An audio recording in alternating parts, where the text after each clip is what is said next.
میں یہ عرض کر رہا ہوں کہ جہاں شریعت نے واضح رہنمائی نہیں کی وہاں عقل کا استعمال کرنا بہت ضروری ہے. اگر نہیں کریں گے تو آخرت میں بھی ناکام اور دنیا میں بھی ناکام.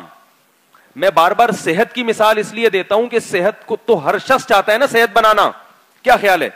اس میں تو ہندو بھی، عیسائی بھی، سکھ بھی، مسلمان بھی سب چاہتے ہیں کہ صحت اچھی ہونی چاہیے. لیکن اس صحت کے بارے میں اپنے حالات دیکھ لیں کہ کیا ہم جو کھانا کھاتے ہیں عقل استعمال کر کے کھاتے ہیں کھانا؟ بولو نا بھائی. یہ جو آج کل کھانا کھایا جا رہا ہے دعوتوں میں، دنیا میں کوئی ڈاکٹر یا کوئی عقل ایسی ہے جو اس کی اجازت دیتی ہو کہ پہلے آپ نان اور تافتان کے ساتھ قورمہ کھائیں، پھر اس کے بعد آپ بریانی کھائیں، پھر اس کے بعد آپ کسٹرڈ کھائیں، پھر رسگلے کھائیں، پھر گلاب جامن بھی کھائیں، پھر اب تو میٹھے کی بھی درجنوں اقسام ہو گئی ہیں، پھر آئس کریم بھی کھائیں، پھر یہ ساری چیزیں کھانے کے بعد ایک ٹھنڈی ٹھنڈی کولڈ ڈرنک بھی پیئیں تہ بٹھانے کے لیے، اور اس کے بعد پھر ٹھنڈا پانی پیئیں، اور پھر گھر آ کے ایک کپ چائے پیئیں. کوئی دنیا کا ڈاکٹر بتاؤ، یہ کوئی دنیا کا سائنسدان بتاؤ یا کوئی حکیم بتاؤ جو یہ کہہ رہا ہو کہ یہ کوئی عقل والا کام ہے. جو قوم کھانے کے لیے بھی عقل استعمال نہیں کرتی تو وہ باقی چیزوں میں کیا عقل استعمال کرے گی؟ حالانکہ اس کا تو نقصان فوراً ظاہر ہو رہا ہے، نظر آ رہا ہے کہ ہر دوسرا تیسرا آدمی بلڈ پریشر کا مریض بنا ہوا ہے، ہر تیسرا آدمی ڈائلسس پہ گیا ہوا ہے، اور ہر چوتھا آدمی جناب وہ دل کا مریض بنا ہوا ہے. اور جب یہ اٹیک وٹیک ہونا شروع ہوتے ہیں پھر سارے لائن پہ آ جاتے ہیں. پھر ایک دم تو اٹیک ہونے سے پہلے کر لو گے تو اٹیک سے اللہ حفاظت کر لیں گے. کیا خیال ہے بھائی؟ شوگر کی پلاننگ پہلے سے کر لو گے کہ یار ہر ایک کو شوگر ہو رہی ہے 50 سال میں، تو میں 30 سال کے بعد ہی سوچنا شروع کر دوں کہ مجھے شوگر نہ ہو. اور ایسے لوگ بھی ہیں اگرچہ کم ہیں. ایک صاحب تھے سعودی عرب میں انتہائی موٹے تازے، وہ میں ورک شاپ کرواؤں گا نا، اس میں آپ کو ویڈیو دکھاؤں گا ان کی انشاءاللہ. بہت موٹے تھے.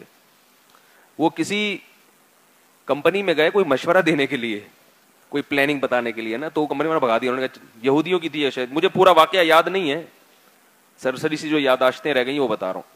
تو ان کو نکال دیا، بولے جاؤ. انہوں نے کہا جو آدمی اپنے باڈی کو مینج نہیں کر سکتا وہ ہماری مینجمنٹ ہمیں کیا سکھائے گا.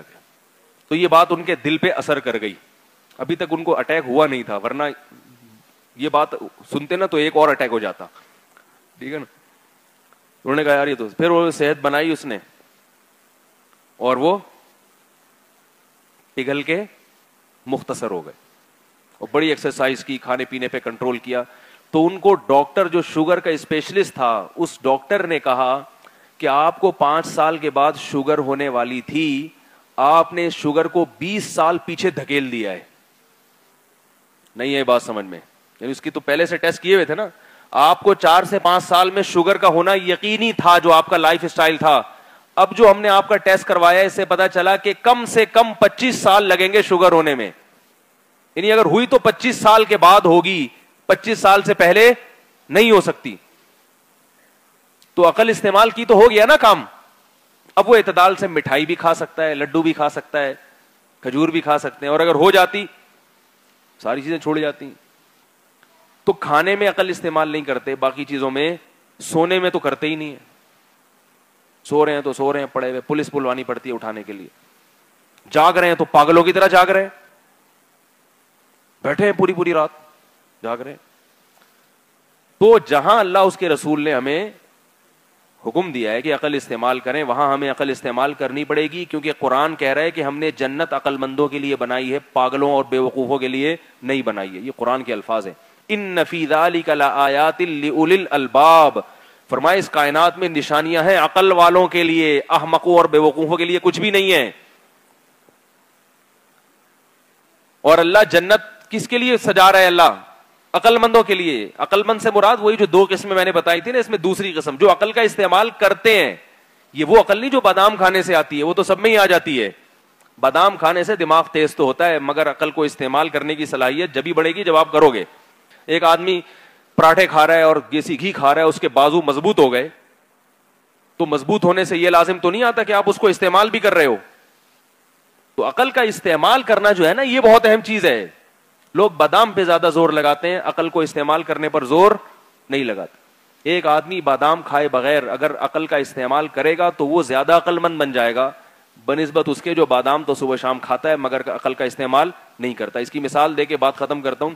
جیسے دیکھو ایک آدمی اپنے ہاتھ سے وزن اٹھائے اور ہاتھ کی طاقت کے لیے کھائے کچھ بھی نہیں, پھر بھی اس کے ہاتھ میں انرجی زیادہ پیدا ہو جائے گی, اس کا ہاتھ زیادہ طاقتور ہو جائے گا. جیسے مزدور طبقہ ہے, یہ کھاتا کچھ بھی نہیں ہے, محنت زیادہ کرتا ہے, اور آپ ہاتھ کو طاقت دینے کے لیے کھا رہے ہیں, دودھ بھی پی رہے ہیں اور جناب مکھن بھی کھا رہے ہیں, لیکن آپ اس سے وزن نہیں اٹھا رہے, تو سوائے ہاتھ میں چربی پیدا ہونے کے کچھ بھی حاصل نہیں ہوگا.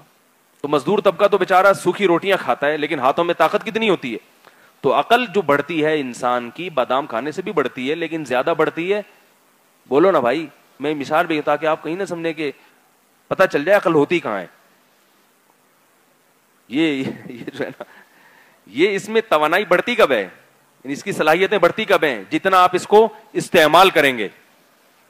تو بہت ساری چیزیں ہیں جن پر بات کرنی ہے, وقت پورا ہو جاتا ہے. اگلے ہفتے پھر انشاءاللہ اس کو لے کے چلیں گے. اور بہت ساری جگہیں ہیں جہاں عقل استعمال نہیں کر رہے.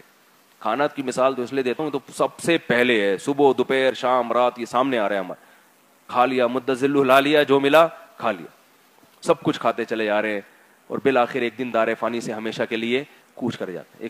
ایک عورت کے شوہر کا انتقال ہوا, تو صبح عورتیں آئیں رونے کے لیے نا, ہائے تمہارے اب شوہر چلے گئے, ہائے کیسے مرے بہن, مرے کیسے. تو وہ قصہ سنا رہی ہے, بہن رات کو گھر آئے تھے, قورمہ کھایا, کہنے لگے بریانی ہے بچی ہوئی دوپہر کی, میں نے کہا ہے, کہا وہ بھی لے آؤ. پھر بریانی کھائی انہوں نے, کہنے لگے بیگم کسٹرڈ ہے, میں نے کہا ہاں ہاں کسٹرڈ بھی ہے, بہن وہ بھی, بیگم وہ بھی لے آؤ, سوری بیگم وہ بھی لے آؤ. تو وہ تو اس کو بہن کہہ رہی تھی نا, بہن انہوں نے مجھے کہا کہ بیگم وہ بھی لے آؤ. اچھا پھر کیا انہوں نے کہا کہ بیگم وہ گاجر کا حلوہ بچا ہوا تھا صبح ناشتے کا, وہ ہے. تو میں نے کہا کیا آپ بچوں کو بھی کھا جاؤ گے, اتنا کھا رہے ہو کچھ تو خیال کرو. تو کہنے لگے موت تو آنی جانی, موت کس کے ہاتھ میں ہے, اللہ کے ہاتھ. تو اتنا کھایا اتنا کھایا اتنا کھایا کہ پھر جو کھا کے سوئے ہیں تو صبح پولیس سے بھی نہیں اٹھے. وہ بتا رہی ہے کہ پہلے میں سمجھی کہ واقعی سو رہے ہیں, اٹھ کیوں نہیں رہے. تو ایسا ہوتا ہے بھائی. اس کا یہ مطلب نہیں ہے کہ جو بھی بیچارہ مر جائے تو آپ یہ سمجھیں کہ زیادہ کھا کے ہی مرا ہے. بدگمانی کسی سے جائز نہیں ہے. موت کے بہت سارے اسباب, بعض لوگ ہر وہ طریقہ اختیار کرتے ہیں جو صحت بنانے کا ہوتا ہے, مگر اللہ کا حکم آتا ہے اور بیٹھے بیٹھے انسان مر جاتا ہے. یہ تو اللہ کی طرف سے موت ہے, یہ تو پھر اس پہ تو شہادت کا اجر ملتا ہے. حادثاتی موت بھی شہادت ہے, لیکن وہ جو اللہ کی طرف سے ہو, اور جو آپ کی طرف سے ہوگی وہ شہادت نہیں ہے, وہ خودکشی ہے. سمجھ رہے ہو وہ کیا ہے, وہ خودکشی ہے. آپ غلط ڈرائیو کرتے ہوئے ٹکر مار کے ہلاک ہو گئے تو پھر خودکشی ہے وہ. آپ ٹرین سے غلط طریقے سے اترے, چلتی ہوئی ٹرین سے اب بھاگتے ہوئے مخالف سمت میں اتر رہے ہو, ٹرین کے نیچے آ گئے, تو یہ حادثاتی موت وہ والی نہیں ہے جس پہ شہادت کا اجر ہے, یہ آپ کی اپنی حماقت. تو اپنی حماقتوں سے نہ مریں. قدرت کسی کو مارنا چاہے تو اس سے آپ لڑ نہیں سکتے. اللہ تعالی ہم سب کو سمجھنے کی عمل کرنے کی